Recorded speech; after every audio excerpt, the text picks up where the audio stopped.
Assalamualaikum warahmatullahi wabarakatuh. Bismillahirrahmanirrahim. Alhamdulillahirabbil alamin. Assalatu wassalamu ala asrafil anbiya'i wal mursalin sayyidina wa maulana Muhammadin wa ala alihi wa ashabihi ajmain. Amma ba'du. Yang terhormat Bapak Ade Supriyadi selaku dosen pengampu mata kuliah hadis-hadis tasawuf. Sebelumnya perkenalkan, nama saya Muhammad Heri Kurniawan. Saya dari Prodi Ilmu Tasawuf semester 2 Sekolah Tinggi Agama Islam Sunan Pandangaran. Tujuan saya membuat video ini guna memenuhi tugas mata kuliah hadis-hadis tasawuf. Di sini saya akan menjelaskan hasil dari makalah saya dengan materi yang berjudul Pemahaman dan Implementasi Konsep Jihad dalam Hadis Tasawuf. Dalam agama Islam terdapat berbagai aspek yang melibatkan pemahaman dan praktek keagamaan. Salah satu konsep penting dalam Islam yang sering diperdebatkan dan sering salah dipahami adalah konsep jihad. Jihad adalah istilah Arab yang secara harfiah berarti usaha atau perjuangan. Namun, dalam konteks agama Islam, jihad seringkali dihubungkan dengan perang suci atau tindakan kekerasan. Jihad itu sendiri dibagi menjadi 3. Yang pertama, jihad menghadapi musuh yang nyata. Yang kedua, jihad menghadapi setan. Dan yang ketiga, jihad memerangi hawa nafsu. Arti jihad jika ditelusuri lebih seksama, maka cakupan maknanya jauh lebih luas dari sekedar perjuangan fisik bersenjata. Jihad meliputi pertahanan diri dan menjaga kehormatan, membelanjakan harta di jalan yang diridhai Allah Subhanahu wa taala, serta berjuang dengan segala kemampuan untuk menjadi manusia yang bermanfaat terhadap sesama manusia. Sejarah jihad dalam Islam dimulai sejak awal perkembangan agama Islam di Mekah dan Madinah pada abad ke-7 Masehi. Pada masa itu, Islam masih merupakan agama minoritas yang dihadapkan dengan berbagai tantangan dan penganiayaan dari masyarakat sekitar.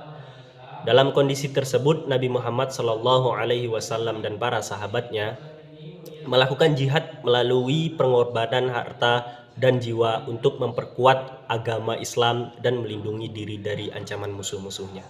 Setelah Islam berhasil menyebar ke seluruh Arab dan beberapa negara di dunia, jihad mengalami perkembangan dan variasi bentuk yang lebih luas. Pada masa dinasti Umayyah dan Abbasiyah misalnya, jihad sering dilakukan dalam bentuk peperangan dan penaklukan wilayah baru untuk memperluas wilayah kekuasaan Islam.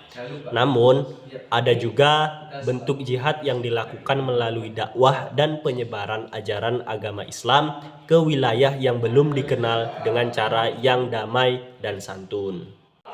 Adapun beberapa hadis yang saya kutip mengenai jihad, yaitu yang pertama, an Abi Hurairah radhiyallahu anhu qala Rasulullah sallallahu alaihi wasallam, man mata wa lam ya'zu wa lam yuhaddits nafsahu bih mata ala syu'batin min nifaq. Dari Abu Hurairah radhiyallahu anhu bahwa Rasulullah sallallahu alaihi wasallam bersabda, barang siapa mati sedang ia tidak pernah berjihad dan tidak mempunyai keinginan untuk berjihad, ia mati dalam satu cabang kemunafikan. Hadis riwayat Muslim nomor 1285. Dalam hadis ini Rasulullah Shallallahu Alaihi Wasallam mengatakan bahwa seseorang yang meninggal dunia tanpa pernah berjihad atau tanpa memiliki keinginan untuk berjihad akan mati dalam satu cabang kemunafikan. Ini mengindikasikan bahwa mereka memiliki sifat munafik. Munafik itu sendiri adalah seseorang yang menyembunyikan keimanan atau menunjukkan sikap yang bertentangan dengan keimanan yang sebenarnya mereka miliki. Hadis ini juga dapat dimaknai sebagai pentingnya berusaha dan berjuang dalam segala aspek kehidupan, bukan hanya dalam konteks perang.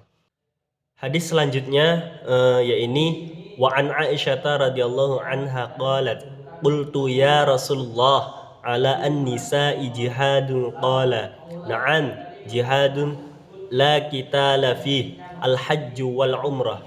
Dari Aisyah radhiyallahu an berkata, wahai Rasulullah, apakah perempuan wajib berjihad? Dan beliau menjawab, ya, jihad tanpa ada peperangan di dalamnya, yaitu haji dan umrah. Riwayat Ibnu Majah. Hadis riwayat Bukhari nomor 1287. Dalam hadis ini Rasulullah Shallallahu Alaihi Wasallam menjelaskan bahwa perempuan dapat berjihad melalui pelaksanaan haji dan umroh. Dalam ibadah ini, perempuan berperan aktif menunaikan kewajiban agama dan memperkuat hubungan spiritual dengan Allah Subhanahu wa Ta'ala. Perlu dicatat bahwa hadis ini tidak memerintahkan perempuan untuk terlibat dalam peperangan fisik atau pertempuran bersenjata. Sebaliknya, ia menekankan pentingnya ibadah dan pengabdian kepada Allah Subhanahu wa Ta'ala melalui pelaksanaan haji dan umroh. Hal ini menunjukkan bahwa Islam memberikan perhatian besar terhadap peran perempuan dalam menjalankan kewajiban agama dan menggarisbawahi pentingnya spiritualitas, pengabdian, dan ibadah dalam meningkatkan hubungan dengan Allah Subhanahu wa Ta'ala tanpa melibatkan kekerasan atau peperangan. Selanjutnya hadis yang ketiga, yaitu wa'an Ma'qil anna an-Nu'man bin Muqarrin qala syahidtu Rasulullah sallallahu alaihi wasallam idza lam yuqatil awwala an-nahari akharra al-qital hatta tazula asy-syams wa tahubba ar-riyah wa yanzila an-nasr. Ma'qil ibnu al-Nu'man ibnu Muqarrin radhiyallahu anhu berkata, aku menyaksikan Rasulullah Shallallahu Alaihi Wasallam bila tidak berperang pada permulaan siang, beliau tunda hingga matahari tergelincir, angin bertiup, dan pertolongan Allah turun. Hadis riwayat Ahmad nomor 1297. Nabi Muhammad Shallallahu Alaihi Wasallam menunggu hingga matahari tergelincir dan angin bertiup sebelum memulai pertempuran. Keputusan ini dapat diartikan bahwa beliau menunggu kondisi yang lebih menguntungkan atau adanya pertanda dari Allah Subhanahu wa Ta'ala bahwa waktu yang tepat telah tiba. Dengan demikian, Nabi Muhammad Shallallahu Alaihi Wasallam memperhatikan faktor-faktor alamiah dan menggantungkan harapannya kepada pertolongan Allah Subhanahu wa Ta'ala sebelum melancarkan perang. Hal ini menunjukkan bahwa Nabi Muhammad Shallallahu Alaihi Wasallam tidak mengambil tindakan sembarangan dalam peperangan, melainkan memperhatikan pertimbangan-pertimbangan strategis dan mempercayakan diri kepada Allah Subhanahu Wa Taala.